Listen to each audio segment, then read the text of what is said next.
ষড়যন্ত্র, ষড়যন্ত্র, ষড়যন্ত্র। বাংলা, বিহার, উড়িষ্যার মহান অধিপতি বাংলার শেষ নবাবের রাজত্বে ষড়যন্ত্রের গন্ধ পাচ্ছি, কিন্তু আমি বেঁচে থাকিতে এই ষড়যন্ত্র ধূলিসাৎ করিয়া দিব।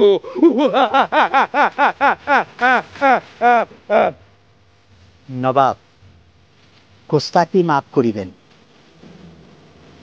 আপনার হুঙ্কারে আরেকটু হইলে আমার কাপড় নষ্ট হয়ে যেত। আমার কাপড় তো নষ্টই হয়ে গেছে। এই এই পাগলা, এত রাত করে আয় নাকি? খামোশ! তোমরা আমাকে পাগল বলিবে না, তোমাদের গর্দান কর্তন করা হইবে। গোস্তাকি মাফ করিবেন মহারাজ। তা এত রাইতে এখানে কি? আমি বাংলার শেষ নবাব। আমার না আছে দিন, না আছে রাত। রাতে ঘুরিয়া ঘুরিয়া আমি প্রজাদের দুঃখ দুর্দশা দেখাই আমার কর্তব্য।